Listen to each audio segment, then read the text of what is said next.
Coucou les amis, donc aujourd'hui on va changer pour la première fois la litière des Kaito. Ils sont nés il y a 2 jours.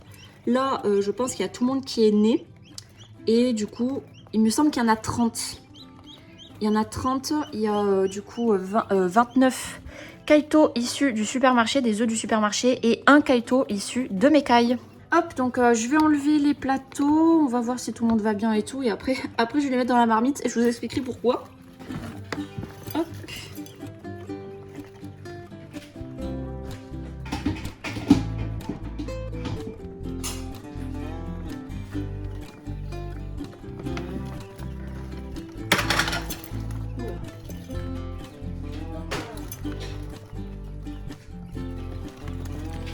Et voilà, donc tout le monde va bien. Là, vous voyez, c'est le petit de Mekai. Hein. Il est très reconnaissable parmi tous les clairs du supermarché. Donc je vais me dépêcher, hein, comme ça je leur mets vite les plateaux chauffants, même si ça va, ils n'ont pas trop froid. Et du coup, je vais vous mettre le téléphone au-dessus de la marmite, comme ça vous allez les voir. Voilà, donc en même temps que je les mets, je vais vous expliquer pourquoi je les mets dans une marmite. Hop. Oula, faudrait pas que je casse tout. En fait, c'est parce qu'ils adorent escalader. Et ils sont tout petits, mais ils sont capables d'escalader des trucs beaucoup plus gros qu'eux. Attendez, il faut que je pousse le téléphone parce qu'il me gêne. Voilà, donc si je les mets dans un récipient avec des bords moins hauts, eh bien ils s'échappent du récipient, ils seraient capables de tomber par terre en fait, de tomber du meuble là et de tomber par terre. Donc ce serait très dangereux, donc du coup la marmite c'est le seul récipient là auquel j'ai pensé qui a des bords très hauts et qui les empêchera de s'échapper et de tomber et de se faire mal. Voilà.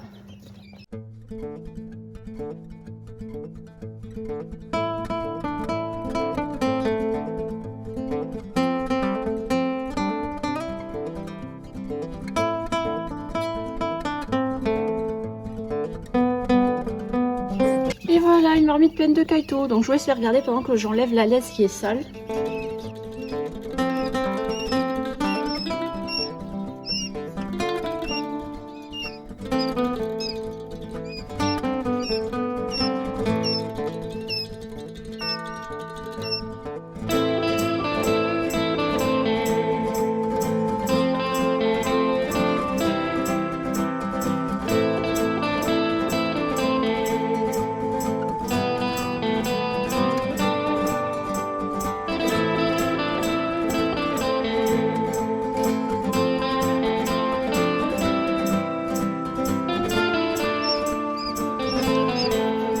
Voilà, j'ai fini. Donc je vais les remettre. Voilà. Je mettrai plus de grains après, mais le téléphone il est sur le truc à grains. Alors, est-ce que je peux vider la marmite dedans? Bon, je vais les prendre à la main quand même. Peut-être que je peux les prendre 2 par 2. Hop, oh, 3 par 3 même.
Et voilà, tout le monde est parti sous la plaque.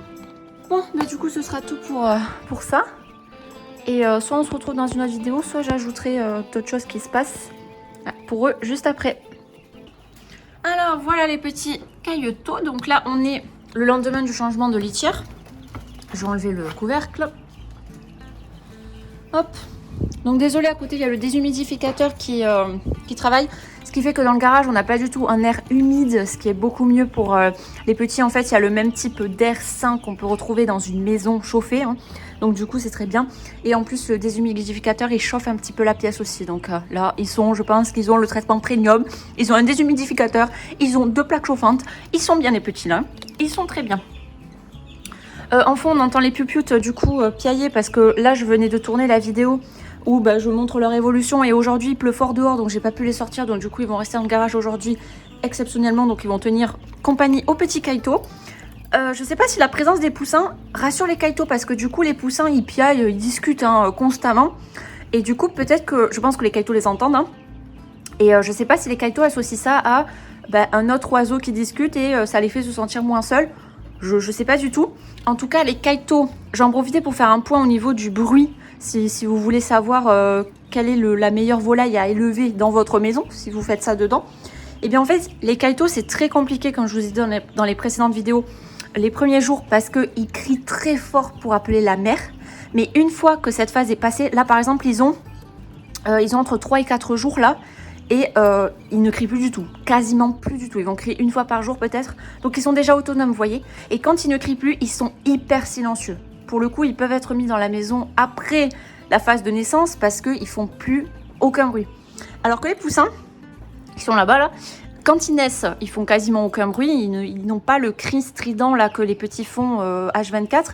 Donc ils sont beaucoup plus calmes les premières semaines. Par contre, ils discutent en fait entre eux non-stop. Ils sont hyper sociables, ils sont tout le temps en train de se raconter leur journée, ils sont tout le temps en train de discuter. Je sais pas ce qu'ils disent, mais ils se parlent entre eux tout le temps. Donc ils font piou piou piou piou piou piou, comme vous pouvez entendre en fond. Là, je sais pas si vous l'entendez bien, mais moi je l'entends bien, je l'entends fort. Et donc en fait, leur petit piou piou là de discussion, ils le font dès la naissance, mais au début ils ont un petit corps, donc ils ont une voix qui est plus faible, en fait ça s'entend moins, et plus ils vont grandir, plus leurs piou-piou de discussion vont être forts. Et là j'ai dû les passer au garage la nuit, parce que des fois la nuit ils discutent, et nous ça pourrait nous empêcher de dormir, parce qu'ils commencent à discuter assez fort en fait. Voilà, donc si vous voulez, les Kaito, c'est très strident les premiers jours, et après ils font quasiment plus aucun bruit, et ils font quasiment plus aucun bruit jusqu'à l'âge adulte. Après à l'âge adulte, le seul bruit qu'on entend c'est le chant des mâles, qui là par contre est strident. Les gens qui disent oui vous pouvez élever des cailles en appartement et tout, je sais pas comment vous faites pour avoir des mâles cailles qui chantent dans votre maison, parce que le chant il est strident quand même, hein. Faut pas mytho, faut pas dire des craques là, c'est strident, hein. Donc si vous l'avez dans la maison, mais ça peut vous réveiller, ça va vous empêcher de dormir. Donc pour moi non, on peut pas garder des mâles cailles dans la maison parce que leur chant est trop fort. Par contre les femelles oui, les femelles elles font aucun bruit, donc c'est possible de les garder dans une maison par exemple. Voilà, donc ça c'est pour les cailles, elles sont très très bruyantes les premiers jours et après en grandissant elles font quasiment plus aucun bruit. Et les poussins c'est l'inverse, ils sont très silencieux les premiers jours et plus ils grandissent, plus leur petit piou-piou de discussion devient de plus en plus fort, ils le font en continu. Et donc c'est pas strident mais c'est fort si vous voulez dormir à côté quoi. Voilà. Ah mais tu vas crier toi? Pourquoi tu veux crier toi? Voilà, donc là la litière elle est crado, mais ils ont encore une fois mis tous les grains, ils les ont éparpillés partout. J'en ai mis par terre hein, parce que comme ça ils peuvent manger tranquillement. Là ils faisaient l'espèce de roue, là c'est quand ils se remet en place le jabot. Voilà.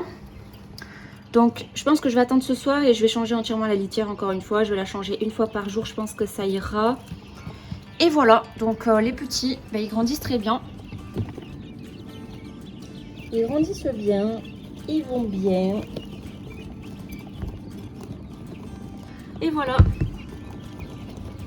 Et bah il y a le foncé ou c'est juste... Non, c'est juste blanc. Ouais. Donc voilà les petits pioutes. Voilà, voilà. Ah il est là-bas le petit foncé là. Le petit poussin, allez je vais encore me tromper. Le petit Kaito de mes cailles. Il grandit bien, tout le monde va bien. Je réfléchis à ce que je change la litière maintenant. En fait, on dirait qu'elle est giga crado, mais il y a beaucoup de nourriture en fait éparpillée partout. On dirait des petits cacas. Il y a beaucoup de grains. Bon, je vais au moins leur changer l'eau, comme ça ils ont de l'eau propre. Et ouais, je vais changer la litière ce soir, hein, c'est pas grave. Je le fais une fois par jour. Et du coup, là, je vais pas vous montrer parce que bon, sinon, je vais filmer encore 3 milliards de vidéos pour montrer les mêmes choses. Donc là, je voulais juste vous faire un petit update qui va être intégré à la vidéo où je change la litière pour la première fois. Et voilà, c'est tout. Donc ça sera une petite update je pense juste. Et donc je vous souhaite une agréable journée. Et à bientôt pour la suite. Ah oui, et d'ailleurs mes cailles recommencent à pondre. Donc vous voyez que là, il y a des œufs qui ont des designs différents. Donc il y a plusieurs femelles qui pondent. Là, il y a un parc où ils avaient quasiment jamais pondu. Ça repond.